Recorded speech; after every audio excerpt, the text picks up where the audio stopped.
massive, massive.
Good evening, everyone, and welcome to the West Ham Review. I hope you are all keeping well. And as usual, we don't need to introduce this man. We all know him. Good evening, Budgie. How are you, mate? Good evening, Tony. Thank you, mate. Yeah, I'm very well, bud. And yourself, all right? Yeah, good, mate. I mean, warm there because, God, bloody hell, was it cold today? That wind. I mean, the temperature dropped, and I was out most of the day. When that temperature dropped, mate, oh, you felt it. Yeah, mate. I know that feeling. I do. But yeah, let's see who's got in the chat. I mean, I can see we've got the usual in there. So good evening, Howard. Good evening, all you beautiful people coming your irons. Big up to yourself as well. And obviously to Matt, Tony and Budgie are massive. And you're saying hello to them as well. Yeah. Budgie and Matt. Howard is massive. West Ham are massive everywhere we go. Yeah, absolutely. Good evening, Mama Flossie. Hope you're keeping well. Hope everything's all right with yourself. Evening, Tony and Budgie. And yep, did see something about this, but apparently we're going for someone, aren't we? So I think that's the reason why he's probably got a moan up. Yeah, definitely. Even in the chat, and they were saying hello to each other and that. Do we need to talk about Monday? Well, actually, I think probably between ourselves over the week, we probably covered everything, haven't we? You know what I mean? But I suppose we should recap, really, seeing as it is the West Ham Review. Yes, true. My recap is pretty brief and pretty concise, to be fair. I thought we came out, in the first few minutes with a little bit of purpose. I thought the first half was, a reasonable performance. I thought we were trying to create. We were getting onto the ball quite a lot. We were having our lion's share of the possession in the first half. That all changed in the second half. But I didn't think that we were on the ball enough, if you like, immediately after our goal. And we allowed them to get back into the game. And I think had that not have happened, by the time we'd got 60, 65 minutes into the game, I think we may have clawed another goal. But that didn't happen. So, in general, I can see some improvement. Yeah. And, for me, some improvement is better than none. And, we've been complaining that we've seen no improvement. we're seeing a little bit. Okay, it doesn't mean I've changed my mind on the management coaching situation, but I can tolerate that kind of performance if it's maintained throughout the rest of the season, if you like, or as long as we're trying to get a grip on the game, which we haven't done, Tone, to be fair. No, it's true, mate. That's true. 1 or 2 games where we have, but not very many. No, Brendan, I agree on that. Yeah, Brendan. Even though, unfortunately, these days I'm massive too. I feel we're all getting there. Evening Santa Doors. Oh, look at that one. Merry bloody Christmas. And they're so like each other. I'll just come with my catch up with the chat and then I'll say my bit. Good evening, usual suspects. Hope you well. Good evening, ladies. I'm at usual, and big up to Michael Chelsea as well. Big up to Tont and Budgie. Not feeling good today. Sadly, I'm hoping to do a match reaction of the Chelsea game against Shamrock Rovers. Also talking about Aki Ampong. Oh yeah, Mudryk. That's another one. That'd be an interesting one, Michael. Sergio Perez and Liam Dawson too. Hope you feel get well soon, mate. Don't like anyone being ill. I've been there. Not a great feeling. For popping in on my show last night, Michael. Much appreciated, mate. Good stuff. Colin saying good evening, Tony and Budgie, you lovely gentlemen. Evening, Colin. Hope you're well. Colin, thank you. And also James Lamper as well. Evening, Tony and Budgie. Good evening, mate. Good evening, James. And they're all saying that, and of course he's saying evening chat and saying like the mama, as we all do. I mean, I did a watch along of the game, and the one thing that kind of stood out for me when you think it was all the talk how well Bournemouth are and under Areola, and I don't know about you, but I didn't see much of Bournemouth really. Not what I was expecting. A lot more. A lot more, Tone. Yeah. I don't want to sort of interrupt on your rundown, but I thought Bournemouth before completely. Yeah, that's what kind of stood out for me. So great, they kind of let us off a little bit lightly, but getting when we got the goal, okay, VAR. But we're for again another one where we seem to be getting the rub of the green. Yeah. So, in fairness, when you see it from the angle of the camera on the opposite side of the pitch to the linesman, so basically from the left-hand side of the attacking the pitch, as it were, when you see that camera angle, the ball, his arms are up in the air, and the ball is kicked.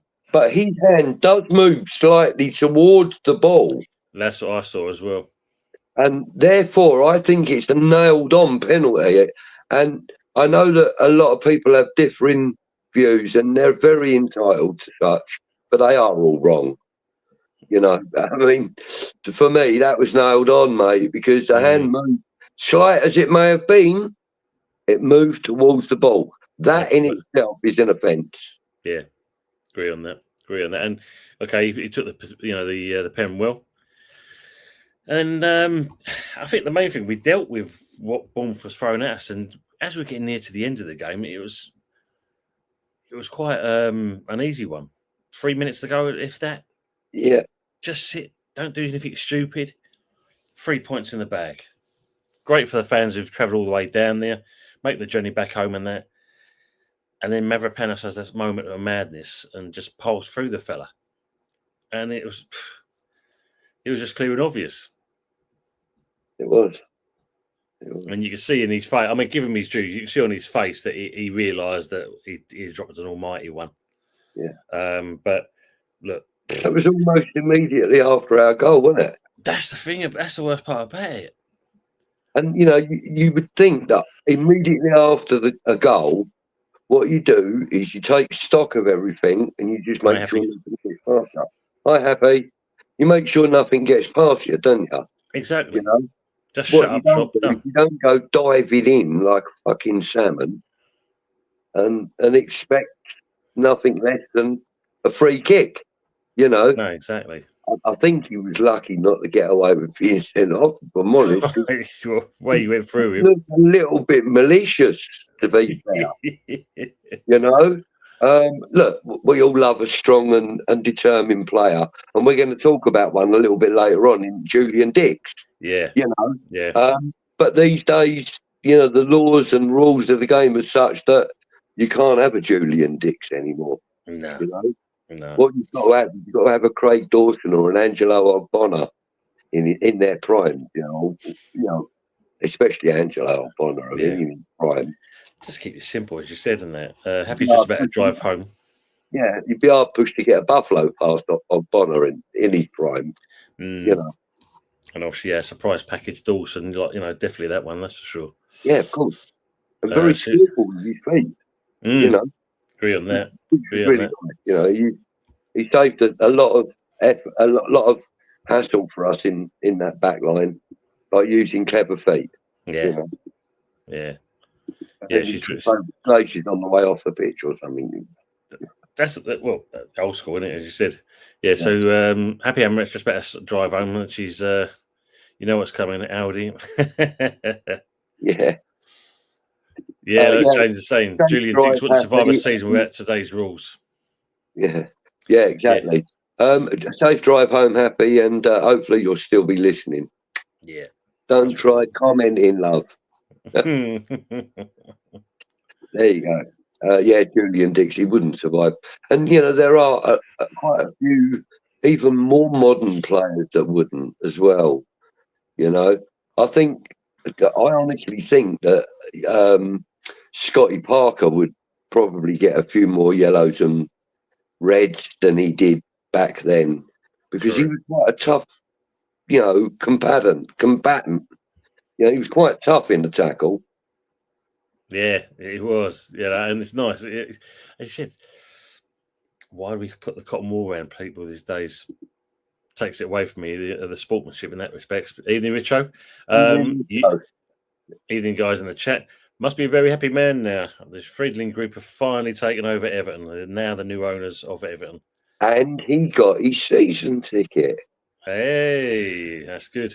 He announced it last night. Well, he told us last night on the show, yeah. Oh, brilliant. Congratulations to you, Richo. I mean, that is great news, and good news that the takeover went kind of toothlessly, if you like. They're saying they own 99.5 or 6% of the club now. Excellent. But that's obviously fully controlling shares. The rest of the shares are literally just money earners for somebody. Yeah, of course they are. Well, it makes you wonder if Moshiri's still got that little bit of his finger in the pie. Basically, you never know. Yeah, it'll all come out. The other thing I say about the game on Monday, which was also quite surprising, was the referee. He let quite a lot go, and a lot of it favoured us. He did, and to be fair, he wasn't really too harsh on Bournemouth either for most of the game. I mean, like I said, some might have said that the penalty decision was harsh. I don't believe it was, but I mean, that's another conversation.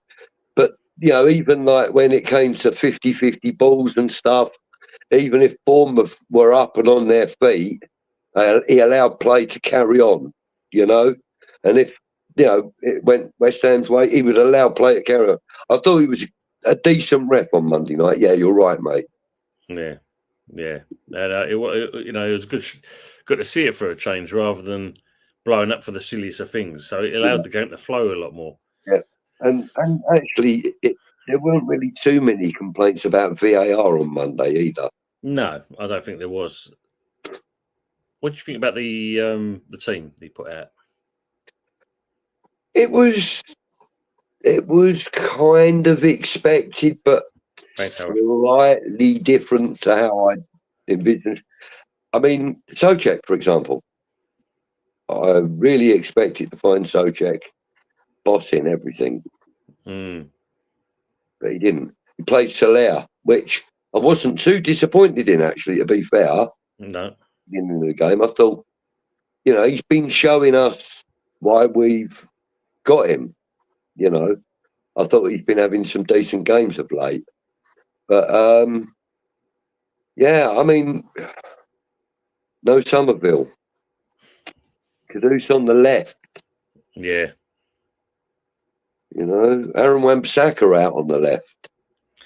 Yeah, I didn't like the look of that. I didn't like that. It wasn't as good as it has been in the past. It was less effective this time round. But I think Bournemouth had the measure of that. Definitely, because not being funny, Kufel got caught out a couple of times. He did, but he did actually do a really good job along with Paqueta in controlling to whatever his name. I can't remember his name. Clivert. Oh, the other lad on the left. Oh, begins with Samayo. Yeah, him. Yeah. Oh, yeah, whatever it is. But I thought they'd done a reasonable job with him. Yes, one or two times Soufal was left wanting, but I thought in general, 80%. I thought he was about an 8 out of 10 on that particular role. You know, overall in the game, I'd probably have given him a high 7. But, you know, I thought Soufal played brilliantly. You know, considering he hasn't had that much game time. True. There's that in there. You know, there's been rumours that he's been disenchanted and stuff. I didn't see any of that on Monday. No, he played. I mean, the only thing I noticed was obviously when he got beat on one of the counters, he couldn't catch him. There's no way he was catching him. That's for sure. Yeah, I know. That's where Paqueta actually stepped up and was closer to the player than Soufal was. All right, okay. Yeah, on one or two occasions, neither of them were anywhere near, but I thought they did well. I thought Paqueta did a good job of covering for Soufal's lack of pace. I thought he done all right doing that, you know? Yeah. In fact, it was probably one of the better games Paqueta's had this season in that respect, that his work rate was there. And it was also nice for him to go to Lopetegui when he scored the penalty. I thought that was a really nice move. Yeah, because I know obviously some people might see that, you know, what's that all about? But I suppose it also shows that the players are kind of backing the manager. Yeah, possibly. And it also shows that the players are showing their appreciation for his tactics and decisions and stuff as well. You know what I mean? It's like vilifying his job to him. And I think that's a good thing, because that shows that now there is a little bit more togetherness in the back rooms. Which we haven't seen, I must admit. Just catch up with the chat, and I'm going to talk about some of the players that came on and came off. Colin saying, I feel goalkeepers are protected too much in the game these days. They are. There's no two ways about it. It's supposed to be like for the defender and the attacker, the benefit of the doubt, but that's very subjective these days. James is saying, I think it was a good point considering they've done some damage to big teams. Yeah, absolutely. I think it's one of those, James. I'm just saying, I think if Mavropanos just stood his ground, then the player doesn't get the shot off. There's no foul committed, and we see it because it looked like they weren't going to score in that game at all. And that fellow that took the penalty and the free kick, Barlacant hasn't scored for a long while. But look, hats off! It's a great free kick. Oh, it was fantastic. It was almost Payet-like. Yes, yeah, very much so. Yeah, I mean Fabianski maybe could have positioned a bit better, but hey, can't take that away. That was a brilliant free kick. Fantastic. Brendan saying, so in homage to Saturday's game against Brighton, I'm throwing 3 of my favourite tunes from Brighton bands into the mix. Nice. Yep, so Howard's already said it as well. The Yitters are 1-0 up. Solanke capitalised on the rebound. Okay. There's only one way of life. They started already. Cup, yeah? Yeah.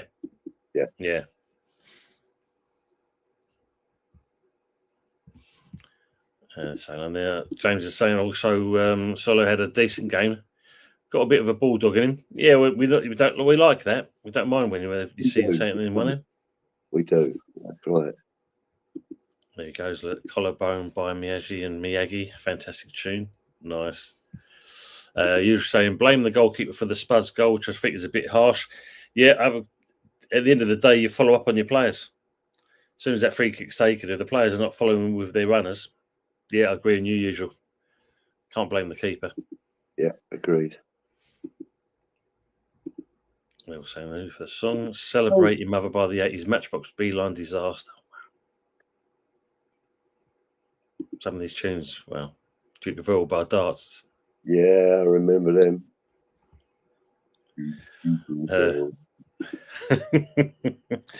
Joe's saying Paquetta's Kiss of Death.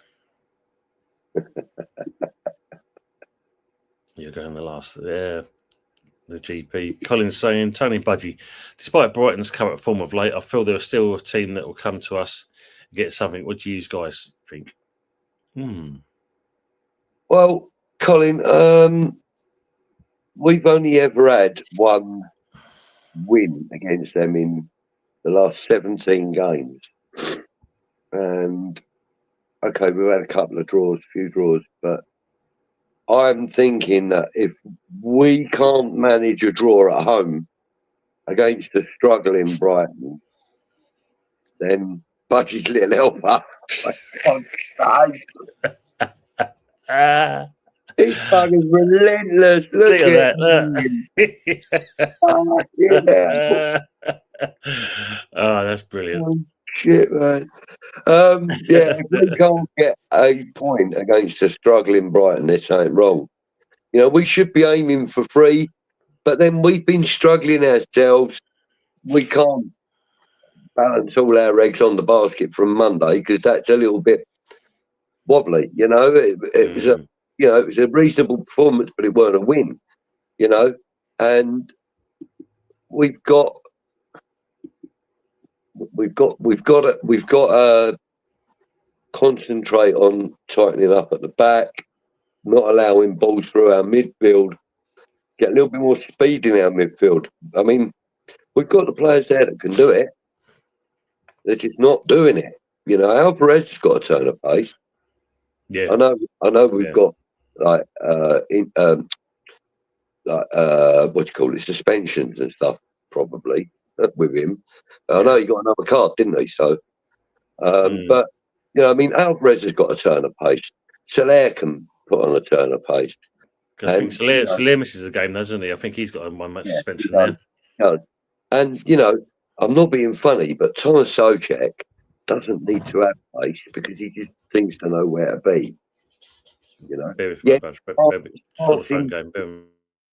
his passing is a little bit suspect, but you know, I think Thomas Souček has been a reasonably good player this season, and I don't think we should be, you know, too worried about him. But yeah, we've got a few things that we need to tighten up on to get anything from Brighton.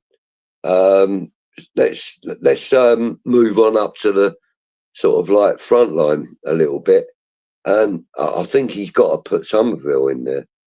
You know, I don't see how he benefits from not using Somerville. I think he's shown us that he can play. This Monday he came on as a sub, and he wasn't as good as some would hope. But you know, coming on as a sub, and you know, there's a little bit of disappointment in you. It takes a little time to warm up once you've got them, you know, that wind in your hair running up and down the pitch. Well, I'm glad you covered that part because not being that was the thing I was going to bring up was Somerville's face. His body language just showed you the frustration he had because it feels like, you know, what has this kid got to do? He's proven himself in the games. Exactly. You know, like, his bench for this game, and his face when he came on the sub, when he came on the sideline, you could just see his face as just like, you know, okay, whatever. Yeah, and you know, like I said, that I know how much that hurts, mate. You know, being a player that's good in your position, probably the best in the squad in that position, you're being dropped and replaced by somebody who's filling in that position. Yeah, that makes it even worse. Honestly, it's heart-wrenching because you think to yourself, what have I got to fucking do? You know, I've done this, and this in training. Every time I've pulled the shirt on and gone out on the pitch, you know, I've created this goal, or I've done this, or I've scored, or I've done this, or I've done that. And, you know, what else can I do? I've shown them my versatility. I've shown them my drive. I've shown them my skill. I've shown them that I can be tactically good. You know. Yeah. You know, I just noticed it just seemed like he was just a little bit peed off with that. Yeah. But on the other end, when you see Kudos being taken off and he's disappointment, but he had a better game. Yeah. He had a better game. I mean, he was switching him and Pickett every now and then. There was changing over left to right, which is good. You don't mind seeing that. But there were certain times when he was completely out of position, and you think to yourself, "Okay, what are you doing? You know, you got to keep the position." I don't remember having seen Kudos be so willing to pass the ball back as he was. Yeah, that's true. It's true.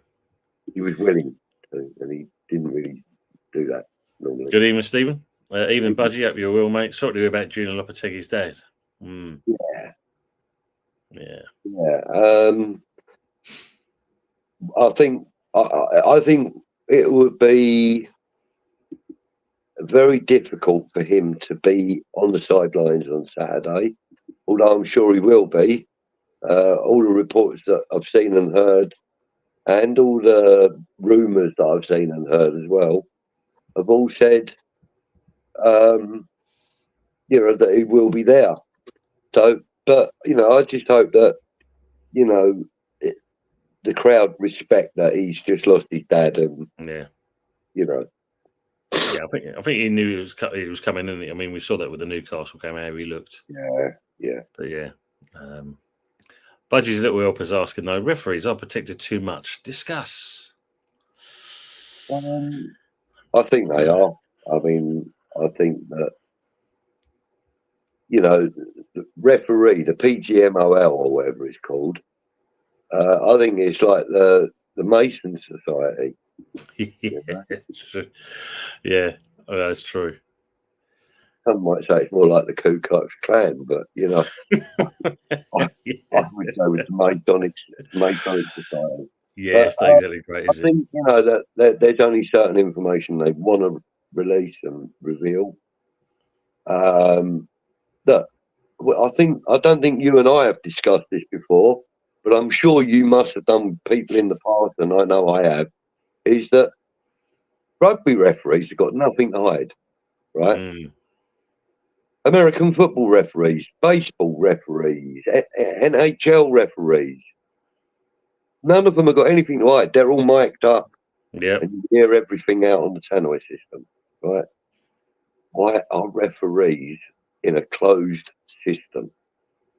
Why are football referees in a closed system? I'll tell you why. Because FIFA are a world power. That's why. Maybe not with, arms and tanks and ships and aeroplanes and whatever. No, of course they're not a world power like that. But as far as business and commerce is concerned, they're one of the biggest organisations in the world. Yeah. Every single country has to subscribe to them if they want to enter these World Cup or, even the Europa League and things like that. It's all, FIFA is all there above it all. FIFA and UEFA. Yeah, they're both the same in that. I mean, I think is it UEFA recently come out with a new concept of the so-called Super League. So they've called it something completely different now. I haven't read into it. I just heard something briefly on the radio one morning. But yeah, they've apparently done a new concept. So, but first of all, say good evening to Ray as well. Good evening to yourself, mate. Right. The other thing as well, I think, when you look at the referee situation with us, is the fact of the FA itself is behind the times. It is, and the worst thing about it is they know they are and they love it. Yeah, that's the truth. Because they think they're a powerhouse themselves, don't they, really? They do, and, like, it's like, a local council up against, the national government, like the FIFA being the top boys at the tree. And the FA being, your local council type thing, True. Even though they're allowed to implement their own laws and regulations and stuff, they still have to abide by FIFA regulations or UEFA regulations, which are still governed by FIFA anyway. Yeah. Because if FIFA don't like a UEFA implementation, they'll veto it and they won't allow it to be used in certain games and stuff, which makes it a lot harder for them. In interesting things, even to Jez as well. Arsenal history and more. We'll be doing a spotlight with Jez tomorrow night at 7:30. Yeah, I did see that. So, I love the image of Jez. I thought that was absolutely perfect. You should have had dancing shoes on him though. Little tambourine, maybe. Yeah. Oh, Jez, we love you. Yeah. 1-0 Chelsea. Mark Gay with the goal. Shamrock have been quite good, I've got to say. Right. I've seen he just said something there. Is this Conference League game? I don't know. Let me have a phone. Just have a quick butcher's what that game's supposed to be.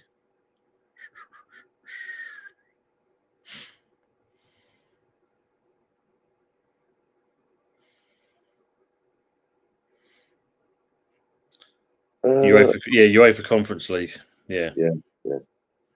Nice to see an Irish team in there then. Definitely. Lovely to see that. Tony and Budgie. Colin says, I actually feel it would be a draw myself, but I'd also think it could be a win. Either way, just hope it's not a loss for us against. Yeah. Absolutely, mate. Couldn't agree with you more, but I tend to believe that if it is going to be a win by anyone, I'm leaning more Brighton at the moment because we struggle for results against them. As you said, though, hopefully we can capitalise on their poor form at the moment. But yeah.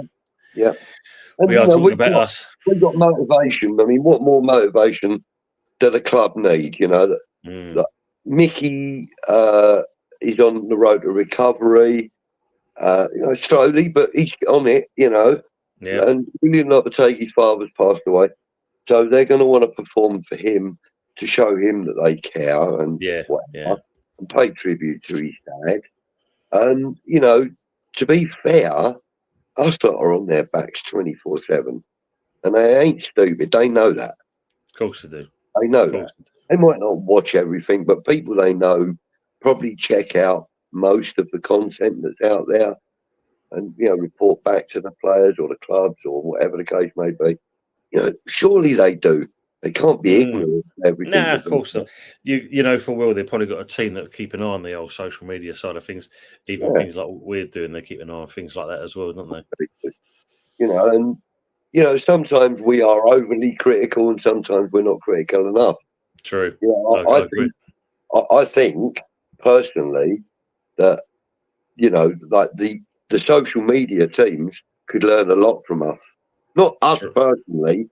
I'm talking about YouTube in general. I mean, guys like Michael, guys like Jez, guys like Yeti and Fuzz, and all the guys on Amherst Chat and Claret and Booze. I mean, everybody's got a part to play in it all. Of course they have. Quite interesting because obviously, as I see Mark was saying, for fuck's sake, basically, and it seems that Shamrock have equalised against Chelsea. Come on, Shamrock. Yeah, love the levels. We're going for my favourite round. Look at the way of life in there too. Come on, Rovers. Punched well above their weight. 1-1. Yeah, look. They're saying, Shamrock 1-1. Even Ray. Stephen saying, great to see the youngsters come. Oh, that was a great shout, Stephen. Yes. Good to see the youngsters come on. Hope to see more of this against Brighton. Also, I saw that as well, Steve. Linked with a new goalkeeper today. Possibly Areola out there on the way out. Yeah, is it Fabianski that's going? Well, it seems to be more Areola, they're saying. I know what it looks like. Yeah. It's true, isn't it? Yeah. We think one thing and also, the complete opposite happens. Yeah. I mean, Areola's still supposed to be injured, isn't he, by all accounts? But I think that there's, some minor recovery issue, I think. and maybe Lopetegui just doesn't want to take a risk with him. And maybe he's not training fully in training. He's like, look, boss, I'm okay, but I don't think I'm 100% fit yet. Or maybe we don't know what's going on back behind the doors. But the one thing that you can be sure of is that Fabianski's stepping up. I think he has probably had one of his best periods in a West Ham shirt for a long time. Yeah, I mean, he's always been reliable and a decent keeper. But some of that shot stopping he's been doing in the last few weeks, incredibly good. Yeah, he's kept us in quite a few games, hasn't he, as well? If he's not in for a shout of save of the season at the end of this season, there's something fucking wrong. Because some of them saves he's made this season so far have been nothing short of miraculous. Yeah, been good to see it as well. Yeah, against Leicester. I mean, I know we got smashed against Leicester, but that save that he made up in the top corner, it was definitely top bins. Yeah, definitely agree on that one. He clawed it out, you know what I mean? He clawed it out and put it onto the post or something, whatever it was. But, I mean, that was an incredibly good save. Howard said they're watching now. Would have a letter from Sully references his black dildo suit by now, guys. I know. We know. 2-1 Chelsea, second gay goal. Huge defensive error from the Shamrock defenders there. Oh. Evening Sharky, good to see you. The club should get involved with the fans' channels. Yeah, it's a way of kind of connecting with you, because we love our club and we want to make sure that they recognise it. In fairness, though, Tony, there are certain members, certain ambassadors of the club that are connected to some of the social media channels. Yeah, true. Like you'll quite often see Carlton Carl appear on something, or or Ginge or someone like that, and they do kind of keep in touch. Those guys, we know that Russ has got a list like as long as your arm of players that he chats to. That's a great shout. I think they do, but indirectly, Sharky, Yeah. You're not going to see Julian Lopetegui on Earlydoors Football TV anytime soon, anyway. Starting next week, by the way. No. You never. Good evening, Pete. Hope you're well. Evening all. Evening to you as well, Pete. Good to see you on Budgie's channel. Sharky. Is he on mine, is he? Yeah, he's on your one there. I ain't even signed in on. I mean, looking on mine, I'm looking on yours. That's fine, mate. At least they've seen the pair of us, aren't they? That's the key thing. Yeah. Evening, Ian. I'd keep Fab and get a better younger keeper for him to help train up. Ariella doesn't cut it for me, although he is a great shot stopper. I agree on that. I mean, I think that Ariola is he's one of them keepers that's either really exceptional or mediocre. I don't think he really ever has a bad game, but there's times when he's not, he's not at full 100%, Afternoon, Lawrence. Hope you're keeping well. Lexington, Kentucky. Come on, your irons. Lexington and Lawrence. Then say hello to each other. And Colin's coming in with gents. It's also that we struggle to score goals. The sooner we can sort that out, the better chance we'll have of winning more games than losing. Because obviously, as Matt said earlier on, Fulkrug's a bit upset now because we're looking at some, I think it's Brazilian forward. I forgot his bloody name there. It was mentioned today that we're looking at him. All right. How much of that is true is another thing. But apparently we've put in a £25 million bid for January, but it doesn't look like he will get it over the line. I can't even find my own bloody go on. Let me just try and I'll see if I can find it because it was mentioned this morning. Yeah. Oh, there we go. Yeah, the quality would tell even more so in the second half when the away side will be tired. Ethan Anthony, big up lads, and the show Lee, big up lads. On a show, Lee bollocks a few drinks. Yeah, so sounds like they're already having some already. Yeah, Howard saying Basque recipes with Loppy and Budgie. Yeah. Oh, nice. Yeah, Brenda's been in your show, liked in there as well. Lopetegui might think that Tony is Rafa Benitez.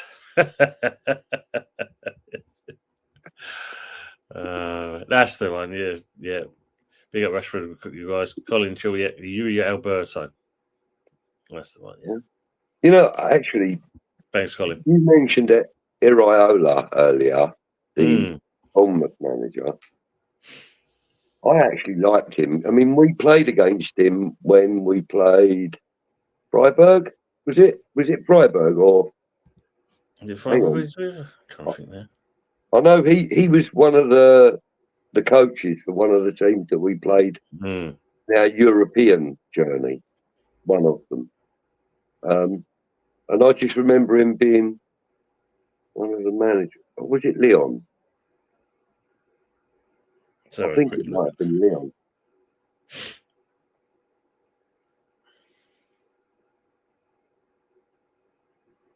Let's see. So before he came to join us, he was with Rayo Vallecano. Before that was Mirandez and AEK Larnaca. Who? Iraola? Oh, it might have been Larnaca then. Yeah. Rayo Vallecano. You've got AEK Larnaca.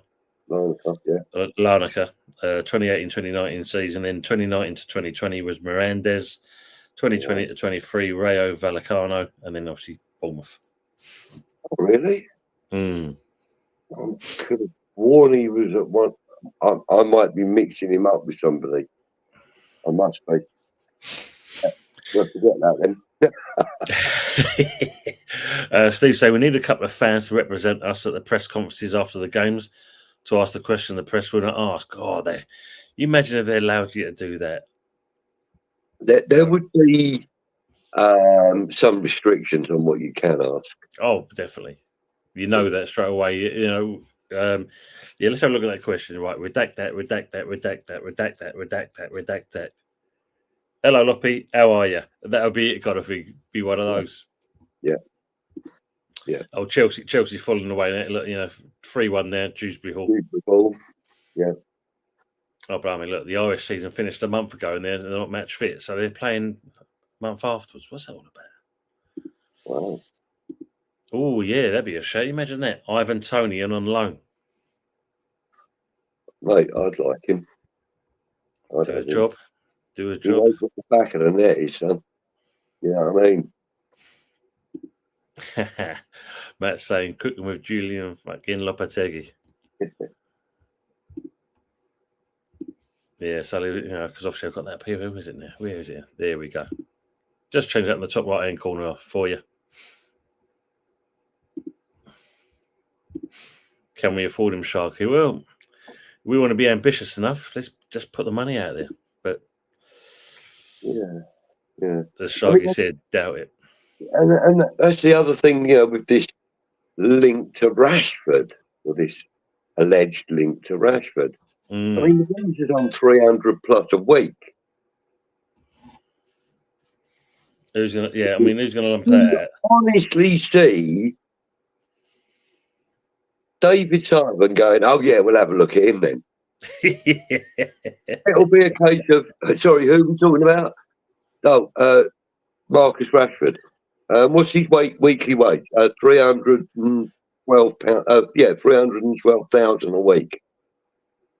Sorry, who did you say again? Never heard of him. No, don't want him.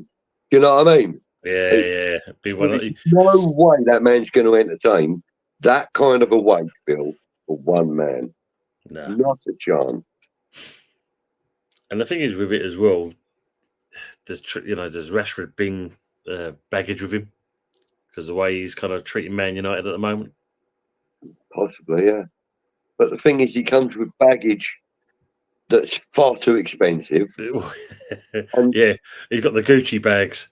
Yeah, and to be honest with you, Tony, yes, you've got to admire some of the things that he has done in the past, like outside of the world of football, yeah, that's very admirable.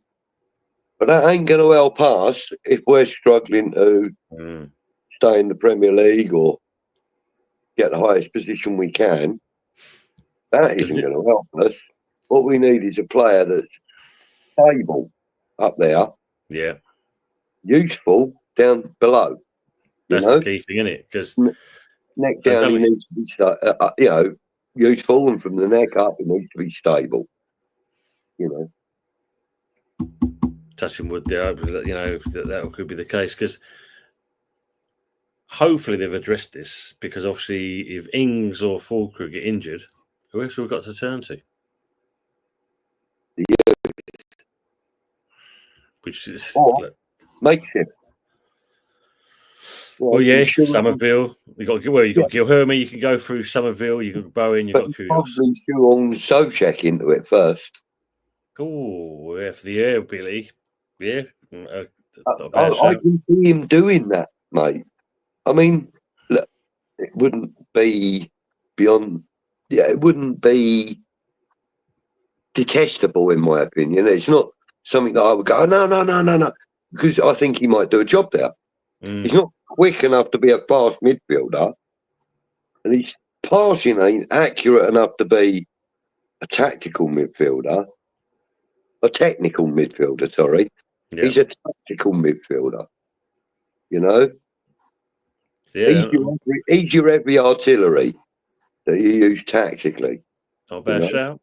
And you could use him up front. But again, that shows a lack of ambition if you do that, to me, as a club.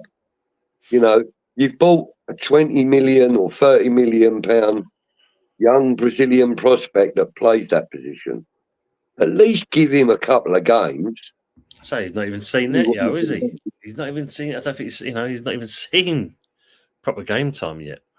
No, he's had about 9 minutes. Nothing, is it? No. Crazy. Yeah. Ray's saying, do goalkeepers get too much protection? Remember this being a hot topic in the 80s. At the time, Peter Wythe, Aston Villa, stressed that the striker needed to stick his arms to elevate. True. Yeah.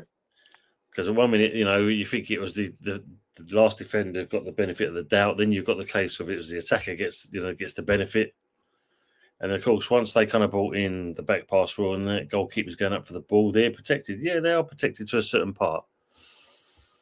But also, and I have this on very good authority because an ex-West Ham goalkeeper has told me this personally, that you've got to be 9 parts mental to go in goal. Mm-hmm. Or you've got to be 100% certain of your ability. But he reckons 9 parts mental is, the best concoction for a goalkeeper, because you don't care if you're going in at someone's feet. You don't care if you're up at head level with somebody else flying through the air. Your aim is to get that ball and stop that ball from going in your net. Yeah. And you do that by every means legally possible in the box. Take his head off if need be. You have to. Take his head off. Yeah, that was the old saying. You have to. But, you try and do it as legally as you can, obviously. And, Craig Forrest, I respect him a lot because, he's got a lot of time for us lot as fans. Yeah, And I kind of struck up a bit of a friendship with him, like a long distance one, spoken to him a couple of times on screen. And, he's explained to me a couple of times that, one of the things that you do as a goalkeeper is you kind of forget your own safety to a degree. Mm-hmm. You kind of leave that in the changing room. True. Once you step out onto the grass, your responsibility is keeping that ball out of that net. Simple as that. And distributing the ball when you can. Key thing. You have to be 9 parts mental to be a goalkeeper. Colin Saber told me that bid had been rejected for Liberto and apparently linked to the striker at Middlesbrough now. Jeez. Howard Hours, Ivan, Tony, Lucas Paqueta walk into a bookies. Boom, boom. Latte Love, Colin. Yeah, Latte Love. Let's go for Tonali 2 hour for a full house. Yeah, why not? Allegedly on this channel. Allegedly. And we could get Sam Allardyce back as the manager. What a mix that would be. Oh, imagine it. Stephen said, I think Ivan Tony would do a cracking job for us. Yeah. I believe so. We was linked to him, but you know, didn't come into it. James is saying, does it bother you too that fans from other fan bases from the so-called Big Six disrespect West Ham when they're discussing us? Is it because we're seen as a small club? I think, unfortunately, they do see us as a small club. Yeah. It doesn't bother me, James. You know, I think that, you know, we've chosen to support the club that we chose to support, and they've done exactly the same with their clubs. And, you know, there's been times when, you know, we stick it on them lot as well, you know. Like, for example, I stick it all over Chelsea as often as I can because my brother's a Chelsea fan, you know. And so I take great pleasure in sticking it all over them, you know.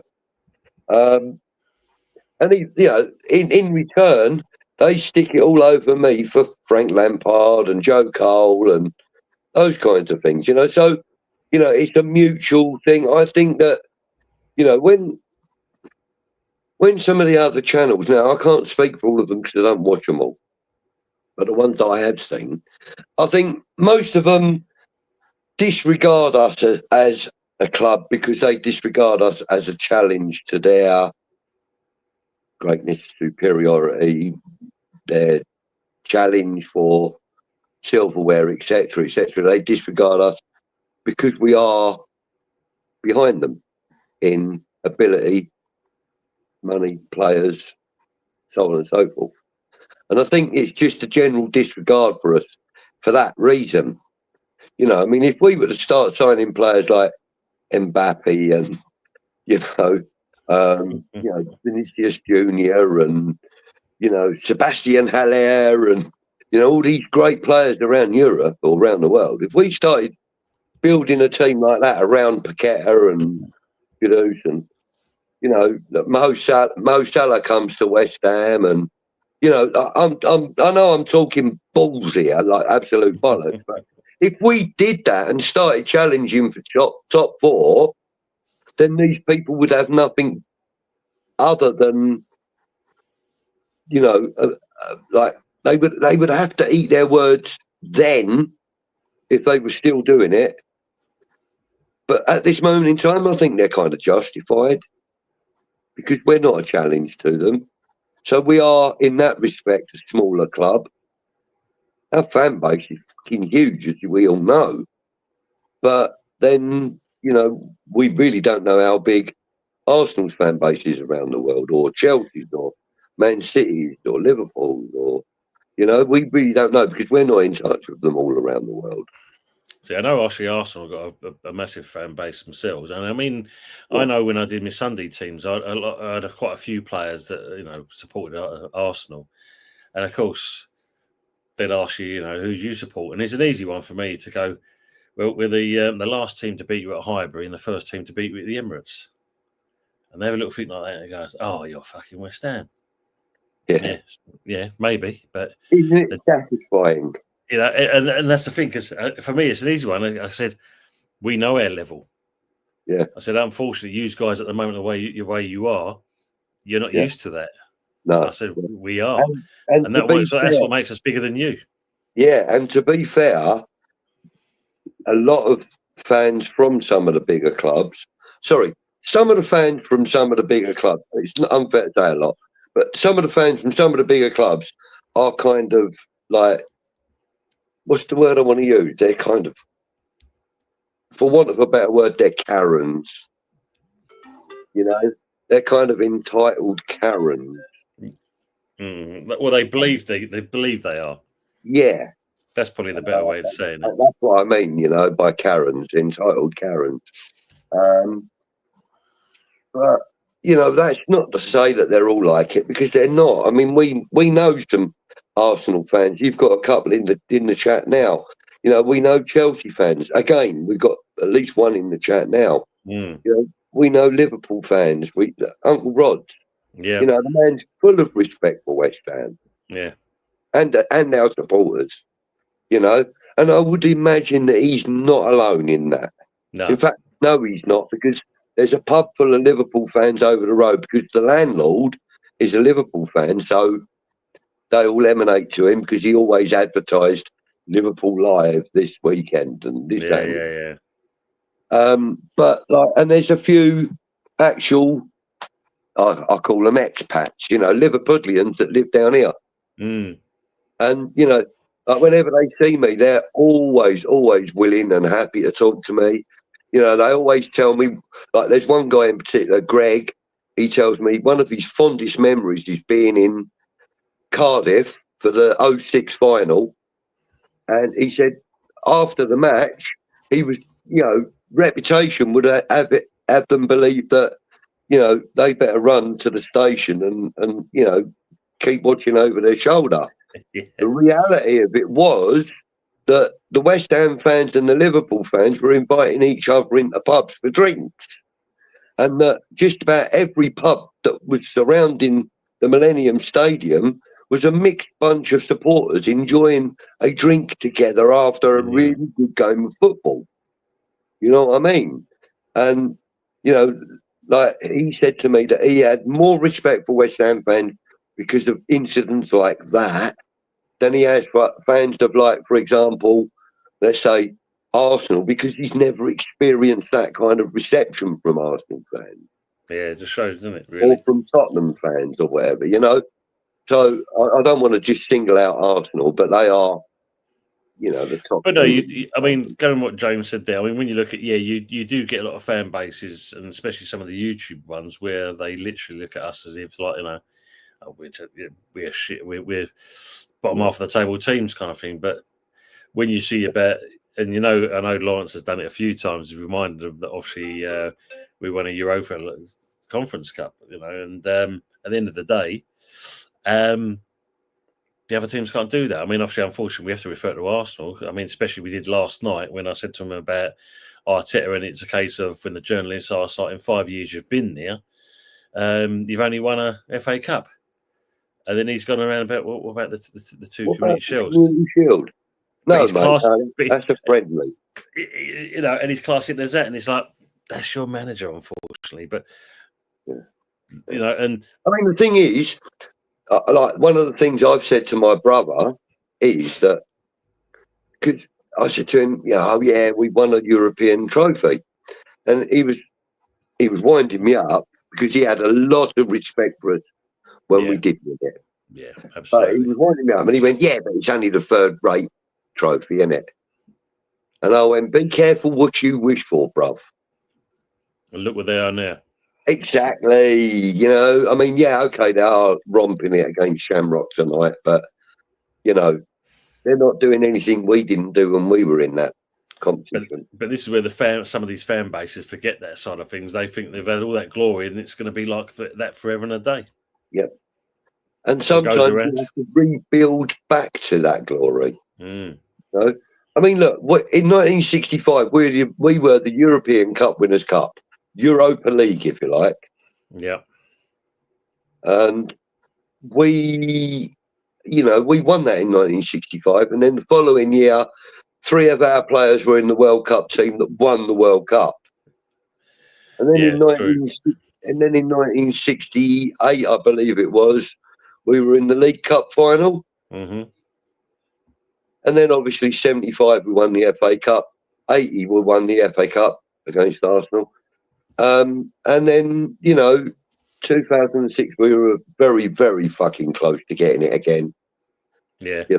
Yeah, true. And then, and then we won the Conference League trophy. Now, 37 years, was it? Between major trophies? Is it 43, wasn't it? 43? 43 years. Sorry, 43 years. 43 years, yeah. Between major trophies, right? long time. We deserved that trophy. Oh, 100%. And I resent people saying, but it's only the third rate. Tottenham couldn't get through the bloody group stages. No. In fact, yeah, they did. They lost their first knockout game. Yeah. Literally against a load of chip shop workers and that's true. And milkmen. So they say about us and that, but at least we played actual proper teams. And we went unbeaten throughout the whole of that tournament. Yeah, super. I think it was, 2 draws throughout the whole of that tournament. If that, when it, yeah, I mean, 2 draws, I think it was. You can just take that with you, can't you? That alone. And for a brief moment, I think it was about 4 days, we were record holders in Europe for having won the most consecutive games in Europe at 17. And then about 4 days later, Man City levelled with us. And then 4 days later, they went 1 ahead. And then 4 days later, they went 1 ahead. Or whatever. But, we know the difference, don't we? We do know the difference. We know we're not in competition with Manchester City, but for a brief moment, we were there. It's true. It is true. Man United can't say that. No, not at all. Not at the moment, anyway. That's for sure. Is that Lopetegui's middle name? Yeah, Julian Lopetegui. That's the one. Yeah. Yeah, United's not do much at all. I've watched some of this game, and it is a bit boring as. Mm-hmm. James saying to Sharky, I didn't come across it till I started watching YouTube. It surprised me the disrespect. Yeah, there's plenty of that goes on. Yeah, it does bother me. Look. As Budgie said, they're entitled to their opinions and that, but we all know what we are, and I think that's the key thing about it. We're not trying to pretend we're fucking London's answer to Barcelona. Well, look, full well, mate. I mean, look, the Arsenal boys, all they do is rubbing that 6-0 that time. 4-0, we all walked away, kind of thing. But when it happens to them, forget the 2 games that they played us beforehand, we beat them. Of course, but look at the other time that Arsenal got slapped. Not supposed to mention it then, are you? Shh. Yeah. I was supposed to say it. Has a draw been made for the semi-finals yet? I think it's after these games, I do believe, usual. Keep receipts, yeah. Keepers must be nut job. Or hockey players are for sure. Well, Rob Carper, you've seen him in the league, in the chat. Like I said, he was my goalkeeper. Yeah, he was balmy as anything of that, but cracking goalkeeper. Yeah. Cracking goalkeeper. Exactly. I've seen it a bit myself on other fan channels. Yeah, mind you saying that, I remember when I first got into doing management, it was an under-15 side, and this goalkeeper, when he did a save, he fucking worried you because he started running off the pitch, kind of doing like airplane noises and doing all this with his arms, and he's like, "Get back in goal, you stupid idiot!" Yeah, it's like, well, I know you've saved it, but wow. Yeah. But I mean, one thing that kind of half worried me, I'm glad I'm not a modern day goalkeeper. That's all I can say, is that the habit of players coming up when you've pulled off a great save, this trend of players coming up to you and barging into you going, yeah, mate, I'd be knocking my own players to the ground and kicking their teeth in if they did that to me. Come and pat me on the back or even strap me arse, you know what I mean? Stick your finger up me bum through me shorts if you have to, but don't barge me like that, because that's fighting talk where I'm from. Exactly. I mean? Yeah, you read through the lines of that. That's definitely that, isn't it? But, I mean, joking aside though, I mean, he's quite, and keepers know that's coming, they expect it, they accept it. But sometimes you see a keeper go, fucking hell, that was a bit tough, wasn't it? You know what I mean? When, like, Emerson's the one who comes up to Fabianski the other week when he pulled off a save, and he came out and really gave him a shoulder nudge, and Fabianski went, "The fuck was that?" I love it. Oh mate, usual saying here. My daughter was taken to the Arsenal game last night. Corporate. I've disowned her for Christmas. Fair enough. Yeah, Laura's saying, yeah, usual, rightfully so. Stephen's saying, very sadly, we are a small club as long as the midget has his grubby little hands in our club. Yeah, we know that. Exactly right, mate. Yeah. Mama Flossie said about the Newcastle not winning it for a while. Yeah, tell me about it. It's over. Last time we won, I was 8 years old. Yeah, so you should. Yeah, Mother's saying the same as well. Yeah, it's a very nice day out for the Shamrock fans. Though it's about keeping the score down for them. Yeah, glory hunters, as you said there. Glory hunters, Budgie. Yeah, there's an element of that too. I mean, look, I don't like to label other people, and I don't like, put them down, criticise them, call them out, or anything like that. I hate that kind of confrontation, especially on social media, because there are some people that can say some horrible things. But I mean, like we said, people are entitled to their opinions, and there are keyboard warriors out there. Yeah. And there are people out there that like to voice their opinion and put their face to their words, which I admire, And, there are a lot of people out there that do consider us a small club, like many Tottenham fans do. Yeah. Which I find laughable.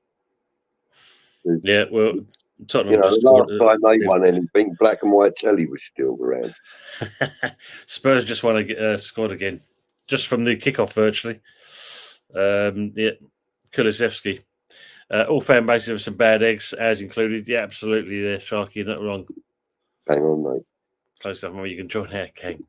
Colin saying, gents, I know they feel we're not a big club, but I've felt for years that we have the great potential of becoming an elite club amongst the big six. And that can change at any time. Ambitious owners, that's what we want. I mean, obviously, interesting now, because obviously with one thing we've got to talk about before we go on to the Greenstreet Elites. Our second main shareholder is now the owner of the post office. He is indeed. He is indeed. So now, not only can we sing our team, oh shit, let's pretend we scored a goal and all that sort of stuff, we can now start giving him shit about our letters being late. Oi, where's the parcel? But hey, listen, I think it's a great move for him. He's in it for the money. It's going to be worth a lot of money to him. It gives the post office a little bit more stability, which means that half a dozen of my friends have now got secure jobs.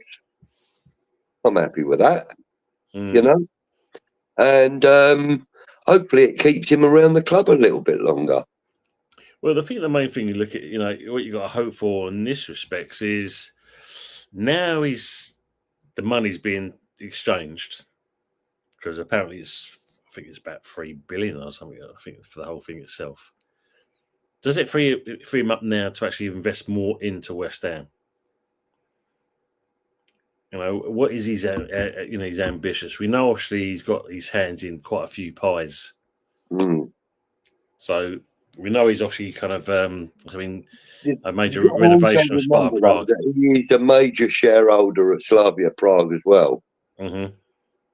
Yeah, so he's spending money on redeveloping the ground. So I think he's pumping money into that. Yeah, and that is his first love. We know that. That's his home club. It's his home team.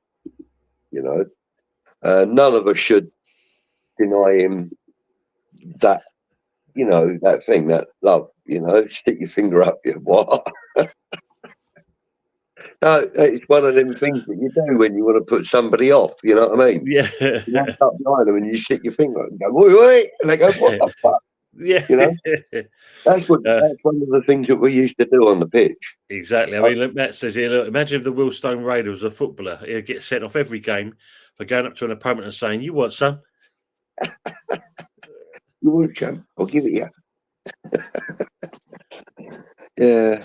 But Brendan was saying Kieran was on a rant last night. Budgie has taken on the baton tonight. Yeah. Yeah, Kieran's always on a bloody rant. Yeah, I mean, funny you say about old school and that. I mean, I know when I was doing non-league, you had Ford United, of course, heavily backed by Ford Motor Company at the time. But they had some great players. They did have some great players. Good evening to Miss Hammerett as well. Hi, Budgie and Early. Hope you're both well. We are indeed. Hope you are as well. Good to see you. Thank you for joining us. Remind me not to play football with Budgie. No, he's got a pair of shorts and he should be fine. Yeah, he should be fine, yeah. They had a defender and his nickname was Tonka. He was a solid old unit, but he was old school. So he knew when when the referee was watching you from a certain angle, he could grab hold of that shirt. And as the player tried to turn on that, he had the shirt so tight you couldn't go nowhere. Player started remonstrating that. Not me, ref. No, I don't know what he's on about. And it was a youngster, and if he knew the youngster's going to do him, then it'll be one of those kind of things. Like he goes, he'll be saying things to him like, "You ain't going to turn me in that." He goes, "But your old girl last night and that, she fucking did. She turned me in that. God, Jesus Christ, did I fucking play? Oh, fucking ref, what's he doing? All the time. Old school. Yeah, mate. But they had a Jones then. Oh, mate, I tell you. But they had a forward. His name was Jeff Woods. Mm-hmm. He was on, I think he was on $350 a week, maybe a little bit more. But they bunged him on a goal bonus. £150 a goal. Nice. And he scored for fun. And I remember we lost a few first teamers, and we had to kind of draft in some of the reserve team players. Yeah. And we had this young lad, tall fella, he was about 6'4". And we, the manager turned and said to him, and that he goes, "Whatever you do not stick to him like glue. Just touch tight, shield him off, and whichever way he goes, you can turn on that." Yeah. The ball gets plays into Woodsy, and all you see this defender do, because he got just too tight, and all the defender do was turn around like that. He's already scored, isn't he? It's just he was standing there like a statue. He already scored. Class. I remember once I got told off by the referee and threatened with a yellow card because I was playing left back, and this player turned me a couple of times and was whipping the ball in, and it was getting a bit dodgy. I'm thinking, going to concede in a minute. So, anyway, so I'm standing with him. The ball gets lofted over towards him. I fucking pulled his shoulders down. Mate, sometimes you got to do something, and you know what I mean. You have. And I mean, all right. The referee, he was like, "You can't do that." I was like, "What? I didn't do anything." He said, "I saw you." He said, "I saw your hands pull his shoulders down." He said, "You can't be doing that." He said, "If you do anything like that again, you'll get in a card." I was like, "Oh, okay, ref, no problem." This guy to come up and he goes, "How did you get away with that? Fucking hell." I said, "What?" He goes, "You pulled me shoulders down, mate." He goes, "That should have been a card at least." I said, "Well, the referee was, telling me if I do anything else like that." He's like, "Oh, mate." And then the next time he came to it, I just stood on his foot. As you do. And I said, "Oh, look, that was accidental. I was turning the same way he was turning. My foot just happened to come down on top of his. I didn't mean to do that." And, in the end, the manager said to me, "You got to pull off him. Stay away from him. Stay 2 yards off him. Because if he turns you, you're going to concede." And I actually played really well after that. But, the referee was kind of suppressing a giggle. Yeah. For pulling his shoulders down. Oh, superb. Before we go on to the next stage, Michael Chelsea's asking, question for Tont and Budgie. How long did it take to have an atmosphere at the London Stadium? It took you guys a while. It did. I mean, I can't really speak for the first, the 16, 17, 18 and 19 seasons because I never went to any of the games. I didn't go until after the lockdown, which was 20, isn't it? 20, 21, something like that. Yeah, 20, around that time. It was like, I can't really, all I can go by is what you saw on any of the games that were televised or any of the highlight reels that you got to see. But from what I know, from what people have said, and from what I've read and heard and seen, it did take a long time for the atmosphere to build there. And the reason for that is because it wasn't a purpose-built stadium. We were in competition with Tottenham to get it. Yep. We don't own the stadium. It's not in our hometown as such. Our hometown is Upton Park. Really. We spent so many years as a club at Upton Park. We would all have preferred for that to have been redeveloped. If we'd have gone to the London Stadium on a two-year deal until Upton Park was redeveloped or something, that would have been fine. The atmosphere probably would have carried across. Possibly. The problem with Upton Park, because I've seen the plans, I mean, obviously I knew what they was going to do with Upton Park, but the cost was astronomical. Just going on, I mean, Man United are losing 3-0 in there, so Spurs have done a number of them. But when you think about it, you had Priory Road where the bus station went on. Yeah. And the problem there, they couldn't, because you had the flats across the road. Yeah, that was it near enough like a 12-foot wall. The East Stand would have literally had to been built over Priory Road, and the bus is underneath like a tunnel. Right. Because obviously you had the block of flats on the what was that? Be the North Stand. You couldn't do anything that way.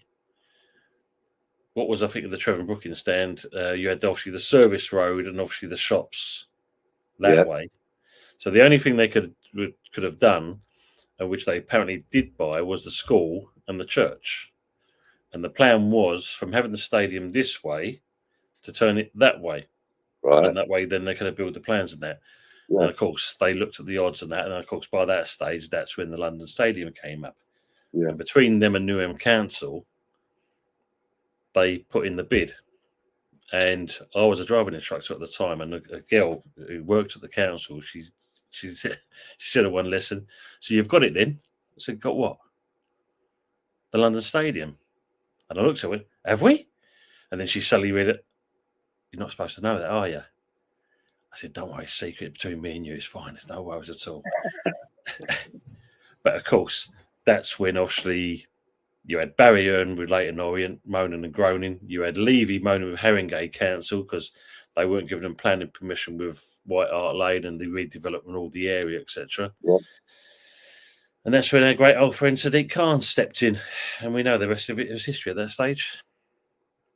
Yeah. Yeah. But, so that's one of the reasons. Sorry, Buzz, that one there, look, is about the Man United thing. Someone call Fuzz and get his opinion of the match. Oh, he'd be spitting feathers. Oh, Lawrence, you can be so cruel at times.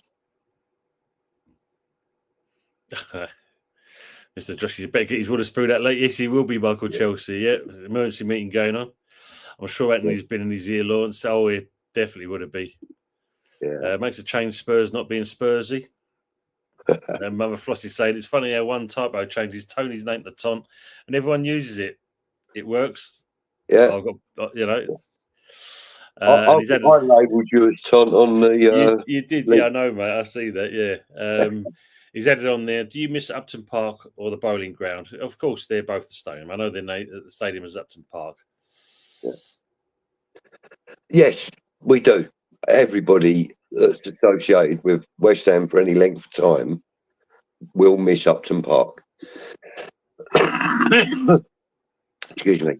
Some people might be more comfortable going to the London Stadium because it's more open, it's less intimidating in an East End kind of way, Like sometimes Upton Park, getting to the stadium could be intimidating for people if they're not used to East End life. Do you know what I mean? So it's less intimidating over at the London Stadium, but there may be one or two that prefer it. But I think you'll find that a high majority regret us ever moving and miss it dearly. Yeah, the atmosphere itself, wasn't it? I mean, the old chicken run, when you think it was the old wooden standing area, players used to dread going into that, falling off the pitch and going into that stand because they knew that was all the dockers and all that stuff. West Ham fans would dread it. West Ham players would dread it. Yeah. You know?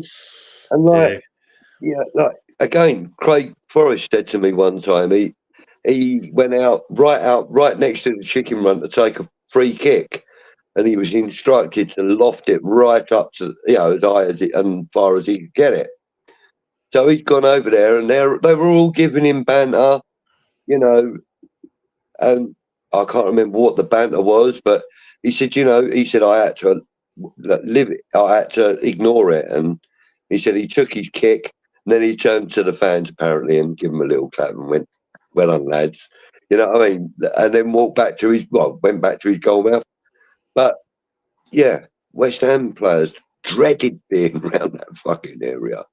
They did, because basically the fans would let you know whether you're good or shit on the day. Oh God, I remember when we first kind of signed Ludo, and we played Millwall, and Sheringham was playing with them, and we were 3-0 up, and and you probably wouldn't get the same the acoustics like you did at Upton Park, because everyone was shouting out Ludo, what's the score? And of course, he kind of turned doing the 3 goals, and of course it's all. And then of course afterwards, it's Teddy, what's the score? Teddy, one of those. But the London Stadium, would you get the same harmonics? I mean, Usual Suspects put here, it was built for everything but football. It's a soulless shithole, and this is the thing: if we had got the ground, there was plans to actually redevelop the whole stadium. Yeah, but say Mr. Khan has had other ideas. Yeah, and so did Lord Coe. Oh, yes, that nice person as well. Yes, that gentleman. That nice person as well. But I mean, look, I can see that to some degree they wanted to preserve the Olympic heritage of the stadium. I understand that, but you don't build an Olympic stadium that is unsuitable for the most popular sport in the country it's built in, being football. So, first of all, that should have been one of the considerations whilst building the stadium. Yeah, absolutely. It should have been one of the considerations. But it wasn't. It wasn't considered at all. And they had no plan for what to do with it after the Olympics. They thought that the Olympics was going to inspire 30 million kids to sign up and go and start running and throwing javelins and shot puts and doing the hurdles and high jump and God knows what else. 30 million kids turned around and said, "Can't see the point of that. I'd rather play football and get paid 120k a week for it." This was the thing, though, wasn't it? It's all the Olympics is all the hype. We're going to do this. We're going to invest in this. Going to invest in that. Bring in the youth. Blah blah blah. And that's for all sports. You seen that happen? No. Nothing at all. Opposite the stadium, on the other side of that little canal thing, lies the Aqua Centre or whatever it's called. Yeah. What's happening with that? You don't ever see that on the TV as like, swimming events or rowing events or whatever, any event. You just don't see it being used. I think it's used for, clubs and. Well, the problem was, though, they built a brand new place up. Was it Birmingham Coventry Way? They built a brand new Olympics athletics place there. Yeah. So what chance has that got when it's cheaper to go to there? It's bigger than the Olympic Stadium as it is anyway, and it's all contained in one thing. Yeah. Yeah. What was the point? Well, that's an interesting one from Sharky. Would the 2026 World Cup be a success in North America? Good to hear the answer there. But we're going to move on to our final stint, and that's obviously the Greenstreet Elites. And we're going to have a talk about this man.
Julian Andrew Dicks.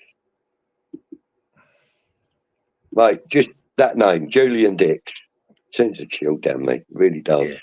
Yeah. Some great memories, some fantastic events while Julian Dicks was playing for West Ham. Live events for me as well, And I think for me, Julian Dicks epitomised what being a defender at West Ham United was all about. Like no nonsense. Yes, if I have to use aggression, I will, but I will dazzle you with a bit of fancy footwork. And by the way, I've got a shot that can score from about 300 miles away. So, that's right. Yeah, I can whistler with a left foot. Yeah, like Matt's calling him the Terminator, Julian Dicks. Exactly that. That is who we're talking about. The Terminator. Yeah, look at that. Yeah, and obviously signed. Look at that. Yeah, brilliant. Love it. And that was actually got. Somebody got that signed for me because he was actually at an event that Julian was at and I couldn't make it, so he took my book and got it signed for me. That's it. Nice. Ray's got can we introduce the idea of a peanut vendor around the ground? My ex used to love a pre-match gobble on his nuts. I remember the bloke. What was it there? He hardly had the hair on the top of his head, but it was long. It was long hair. Yeah. Very few strands. Leather jacket. That's him, Peanut Man. That's it. Peanuts. Go and get peanuts. Yeah, I can't remember the name of his. But he used to have a little unit over the other side of the, like over in Silvertown or somewhere, wasn't it? Or did I? I'm not sure, mate. I mean, all I remember seeing him a little unit there where he used to roast his peanuts and all that. Wow, bloody hell! I'm fairly sure he did. But yeah, I remember. The problem with it though now, Ray, and it's all bloody controlled by the LDDC, what you want to call them. LLDC, yeah. And to be fair, I'm not. I am 100% certain that the snowflake society that we live in would not allow, unless they were pre-packed, weighed, with labels on, nut allergy shit all over them. May contain nuts. You're telling fucking peanuts, mate. Of course they're going to contain nuts.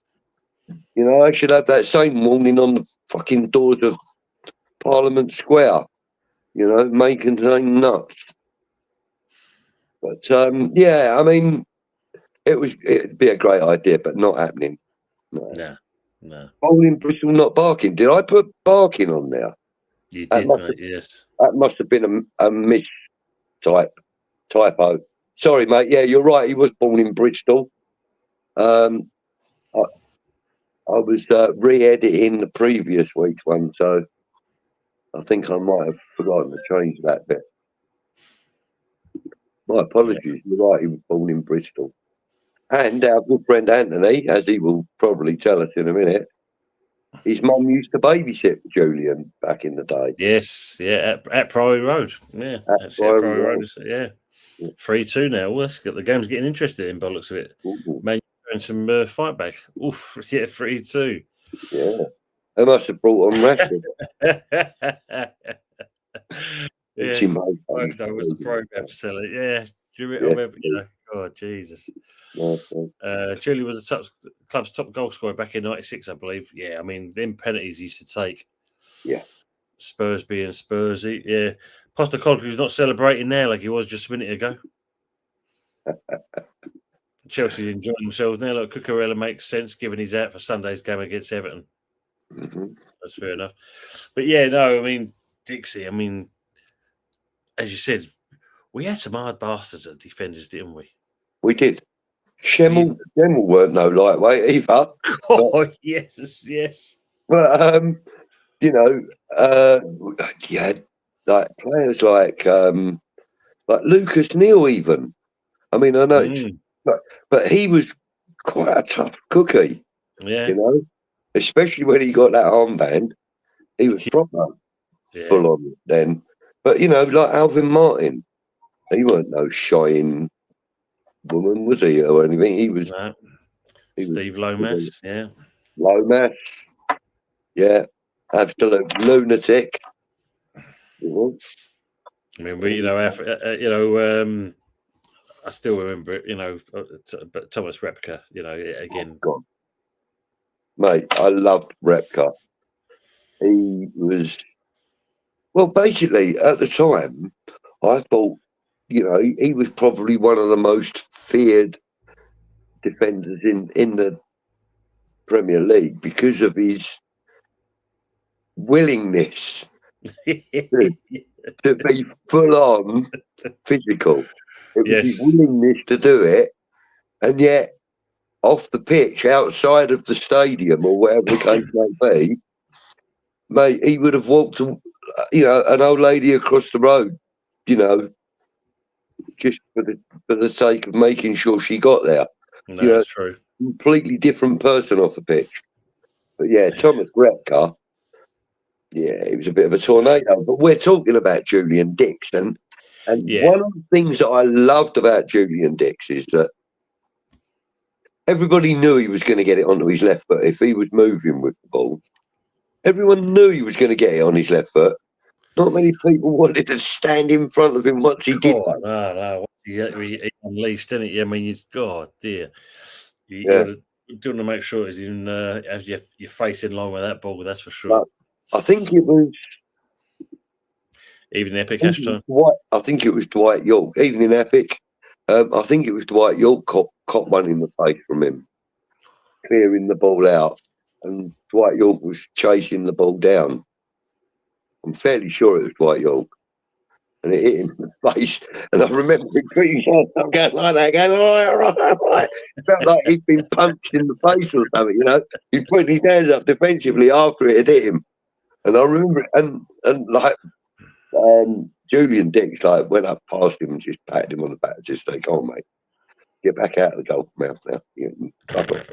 Kind of thing, nothing faced him.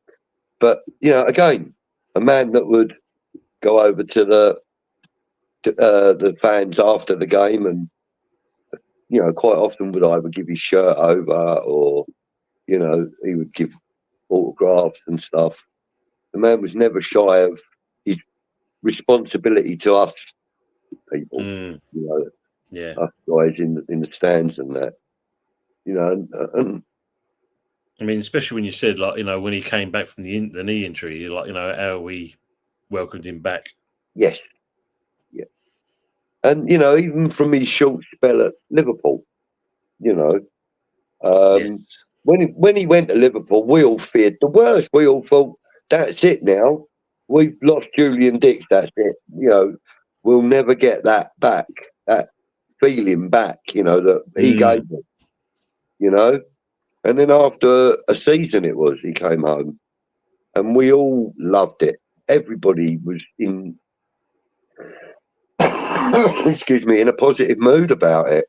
Yeah. And what I loved about it was that it was like the return of the prodigal son. Do you know what I mean? When he walked it, like the film, the video that I've seen of him coming back into the stadium as a player for the first time on his return, it was like when he was walking down the tunnel, and it was all of that, looking around, and waving and acknowledging people, and like when he walked out onto the pitch and that, it was a lovely warm round of applause for him. When his name was called out on the team sheet, it was quite raucous from what I remember. Yeah. It was like, as I said, the prodigal son had returned. It would be like us getting Ron Greenwood as a manager right now. You know what I mean? Yeah, imagine that. Bloody hell. Or John Lyle or something, But I think it would be John Lyle I'd like to have back, to be fair. But yeah, Julian Dicks. I mean, Tony, I want to ask you a question. Cult hero or legend? Cool.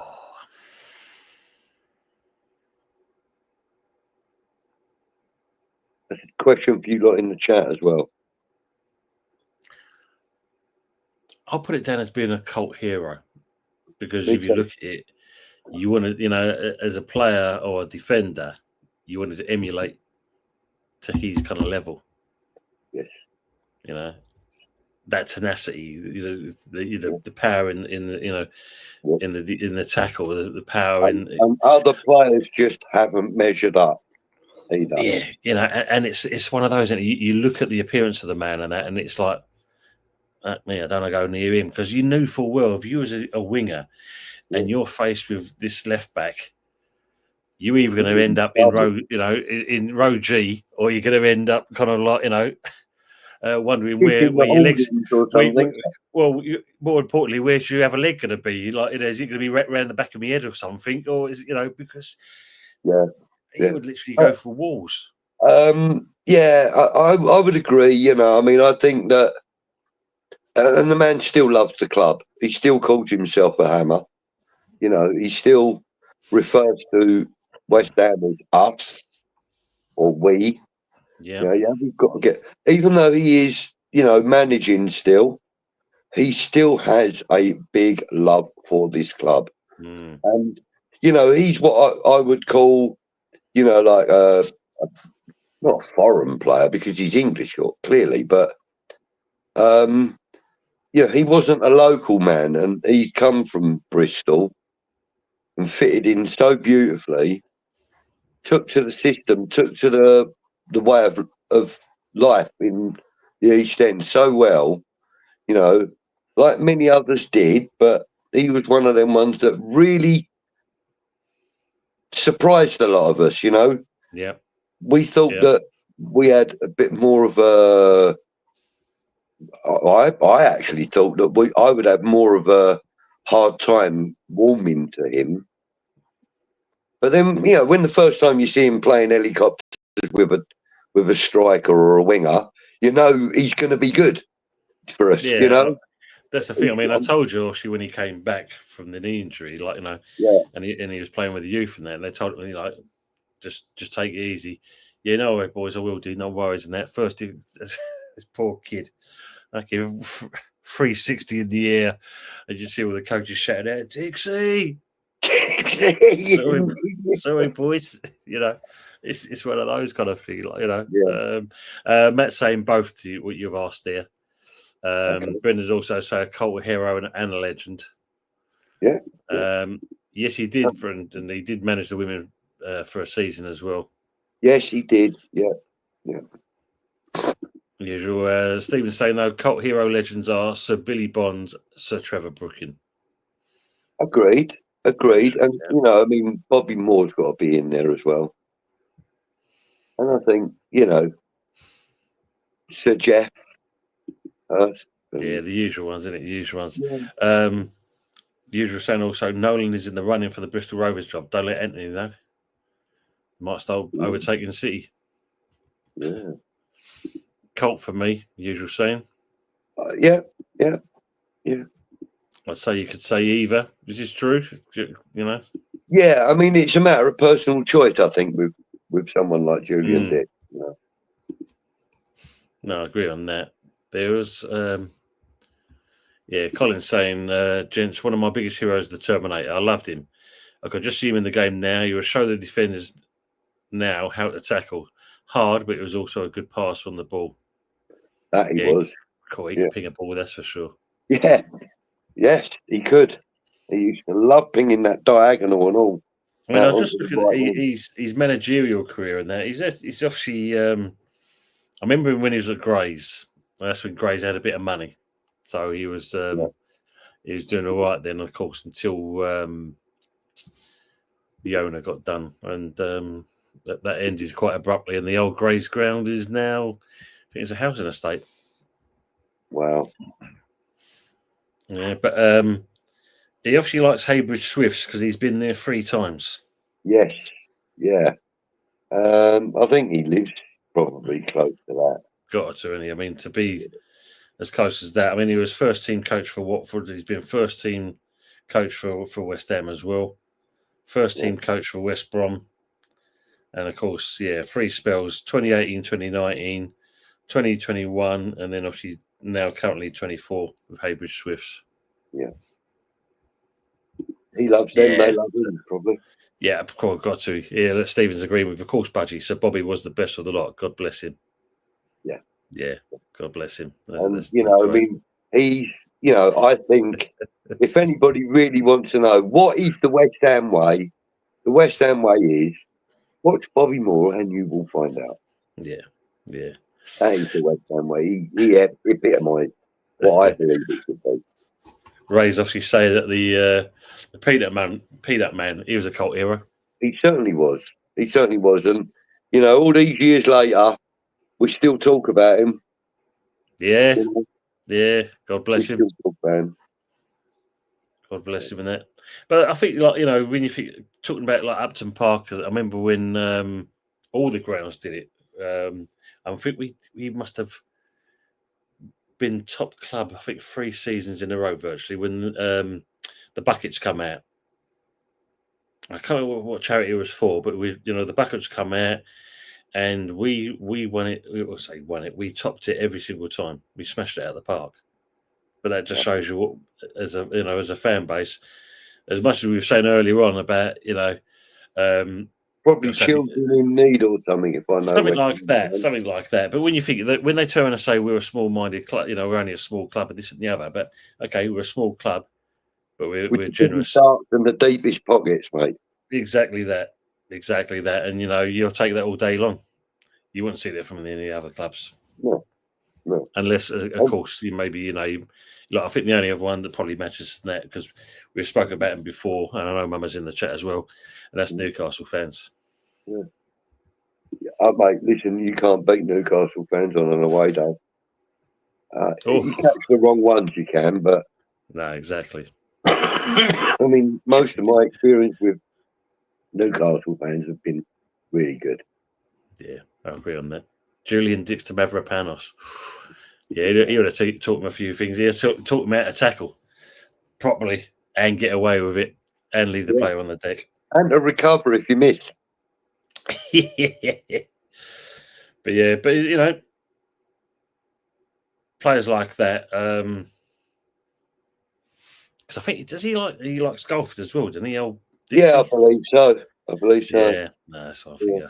I mean, players like that now are really just a bygone era. Excuse me. I mean, like even that Italian defender. What was his name? From back in sort of like mid-70s and 80s. There was an Italian defender. I can't remember his name. Big lump in the middle of the Italian defence. I think he played for Real Madrid actually. But anyway, he was a very similar kind of player to Julian Dicks in as much that he was strong, left-footed, really good defensively.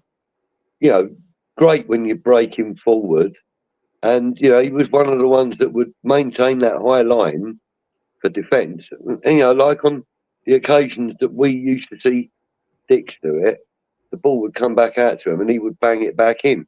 Sometimes for a goal, sometimes it was like, the rebounds would go to another player or whatever the case may be. But his name was nearly on my fucking... You'll get it there. I mean, Brendan saying obviously attempted to turn professional golf, but nice one that the usual's putting here and there, and totally agree on this one. Stevie Bacon, legend. Yes, indeed. Yeah. And, I also remember the magazine from outside the stadium, Overland and Sea. Overland, yeah, God, remember that. Yeah, remember that. I've actually recently watched on YouTube a video where they covered his last day at the last game. Oh, really? He stopped printing them after that because they weren't going to allow him to have a plot over at the London Stadium.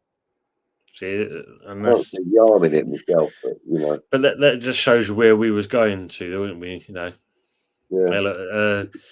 Colin saying, "Are you talking about Tardelli?" That's him. Thank you. Well done, Colin. Thank you, mate. Colin. He was hard as nails. Hard as bloody nails. Oh, you just say, yeah. I was thinking him as well, funny enough. Maldini was another one, yes. Yeah. But it was Tardelli I was thinking of. Steve was saying, the peanut man could circumcise a wasp from 12 yards. Such was his aim. Yeah. You can shout from a distance and he'll look up at that. Yeah. Yeah. Brilliant. But yes, he could have played Major League Baseball, that fella. God, mate. You know, we had some characters at Upton Park. There's no two ways about it. You know, but you remember the guy that used to do he used to chop oranges up into quarters and that? Oh yeah. He used to walk round.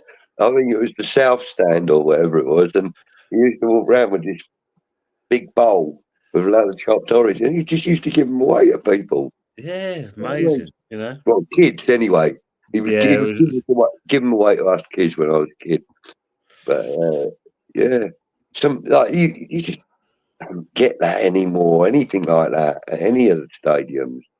Probably, as you said, it's the PC brigade and the health and safety. Safety. That's the thing, isn't it? Looks like it's 4-2 to Spurs now. Son from a direct corner kick. Oh, just seen it going to take him there. Son from a direct corner kick, and he just got whacked on the backside basically, and he's now taking this corner. Let's have a quick look at this before we conclude.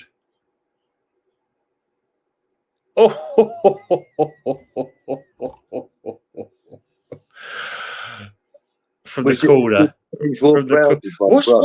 What are you doing? What are you doing?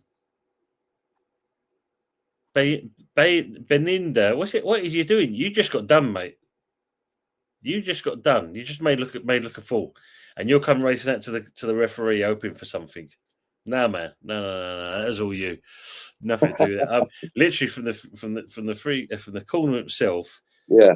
There's no one on the keeper. No one on the keeper at all. And literally, it's looped all the way in, and all of a sudden planted itself near enough at the top right. Yeah, nothing on that. I don't know what the keeper's looking out for. Yeah. So similar to the James Ward-Prowse one for us then? Kind of like that, mate. Yeah. I can see what the keeper's moaning about because I don't know who the youngster is there.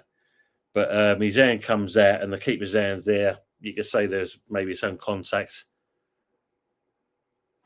And he's still brilliant.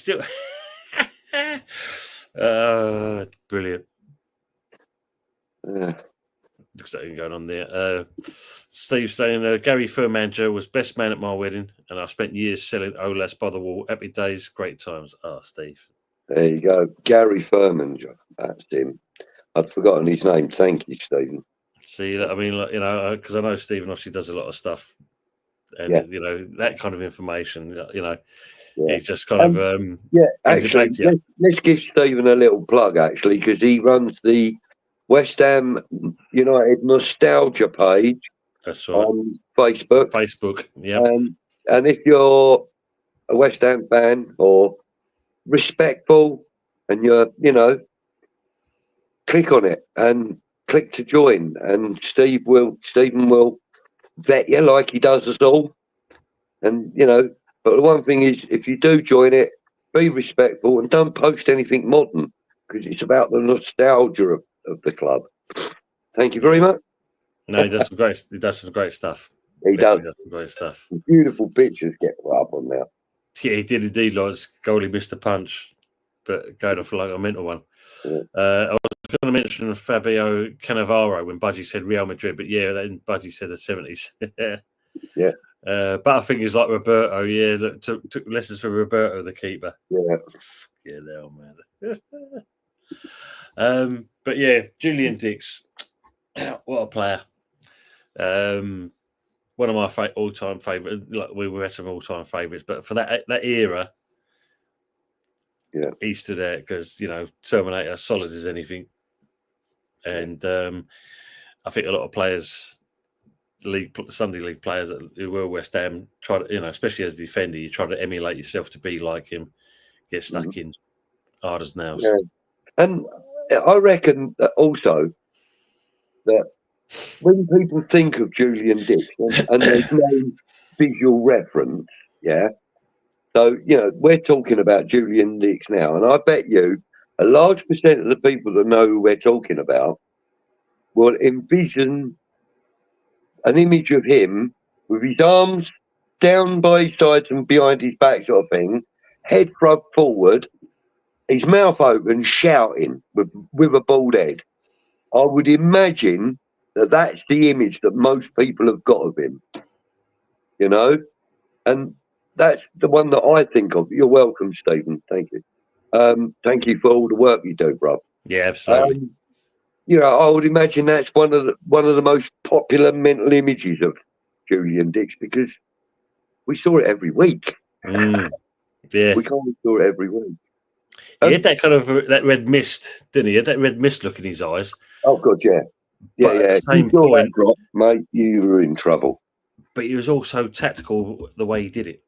Yeah. Yes. Yeah, he upset. What's his name? Dennis Wise one week, I remember.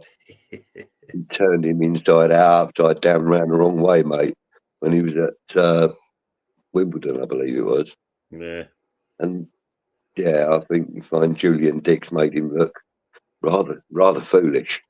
And he got quite bump over it. I remember it. I remember watching it. Well, yeah. Colin's saying Tardelli was the one who elbowed Keegan's side of the face. Yeah. Then Keegan combined with Brooking to make Italy pay. Yes. Yeah. Nice. Yeah, Tardelli, like I said, he was a tough nut. He was quite capable. Just a quick reminder, next week. Well, next week is going to be Boxing Day. So when you get it, we'll look to return back. Then you've got, I think it'll be the 2nd of January after that. 2nd of Jan. Yeah. So we'll probably come back for the 2nd of Jan. We'll have Christmas off. We will be featuring Kieran's choice, which was who was it? I'll try himself there. What did he say? Oh, I'll have a look back at last week's show. Yeah, I've got it. Who's it? He said. I've got 2 weeks to do the little. Yeah, you got to do research. I'll make sure he weren't born in Barking though. Look, game on here. Mind you, looking at this 4-3. So it's been a bit of a game. Yeah. Gary, it's good to see you, Gary J. Hiya, fellas. Hope you well, Gary. Good to see you in here. Or say on Budgie's channel. Good to see you. Yeah. Own goal. My bad, Evan's got it. Evans at fault for. Oh, yeah. Good goal. But yeah. But no, Budgie. Julian Dicks. Yeah, very good. Very, very good choice we had for this one. Yeah. And like I said, I can't fucking remember who it is. He said he was going to do somebody a little bit left field like we did, like you did. No, I did. Yeah. Oh, no, he did say, oh, bloody hell. Yeah. He did, didn't he? I'm trying to fit the name. It was an abstract one, wasn't it? I remember that. Yeah. You'll be back the day before my birthday, gents. There you go, Colin. So we're 3rd of January then. So you're a Capricorn like me. I'm on the 17th of January. So we can celebrate that. That'd be nice. That'd be good, yeah. But Budgie, if you'd like to, as always, mate, thanks for being on. It's been a good show again. Thank you. And again, people in the chat, thanks for being with us, and hope you enjoy what the content that we both try to provide for you guys. But Budgie, shut yourself out and. Okay. Well, first of all, we are streaming on both Earlydoors Football TV and on Greenstreet Elite. So those of you that are in Greenstreet Elite, please consider popping across and giving Earlydoors Football TV a like as well, please, gentlemen and ladies. Thank you so much for the invite again, Tony. I'm really enjoying this series of shows. And thank you to everybody in the chat for all of your comments. It's great to see that, we have, fans from all different clubs coming in to watch the West Ham review. And that's really good of you. Thank you so much for doing that, people. Greenstreet Elite is my channel. You will find me doing this on a weekly basis now that I've got around to actually bloody co-streaming. I'll do it every bloody week, every time we're live now. And obviously you will find me on West Ham Network on a Wednesday night with my old pal Kieran doing the Old School Hammers. Tuesday nights I do the occasional show with Rani Bubble, Jeff, aka Ralph, aka the Bowling Lounge. These are all nicknames that bloody Hammerette gives everybody. Ralph, she calls him Ralph. Don't know why. But anyway, thanks, Colin. Thank you, Colin, and thanks everybody for your great comments. You're always so kind and loving towards us. I think it's great. Really humbled by it. Thank you. Totally agree on that. And yeah, chat, thanks for being with us. Now, we do love the comments that come in there. It engages us as well as hopefully you guys as well. Tomorrow for myself, I'm doing another spotlight. So it's where, and anyone from the chat would like to come onto spotlight at one point. We can pick someone at random if need be. Where I'm going to ask you. I've already done it with Budgie and Kieran, where I ask you a series of questions about yourself and how you got into football and, your influences and so forth. So tomorrow is going to be Jez from Arsenal History and More. So that should be quite an interesting one because obviously Jez has got quite a bit of history behind himself. And then back on Sunday for the Sunday night takeaway, the Christmas one, the last one for 2024 until we come back next year. Just like this show tonight is the last one until we come back for January 25. So we will say Merry Christmas to everyone, even though we're still saying it on Sunday, but we'll say for this show, Merry Christmas and a Happy New Year, and hope you get what you all need. Great show, gents, once again. Thanks, James. Lovely evening. Thanks, usual, as always. And, we'll look forward to seeing you. Well, I'll see you maybe the next day and the next day before that, but for this one, we look forward to seeing you in the new year.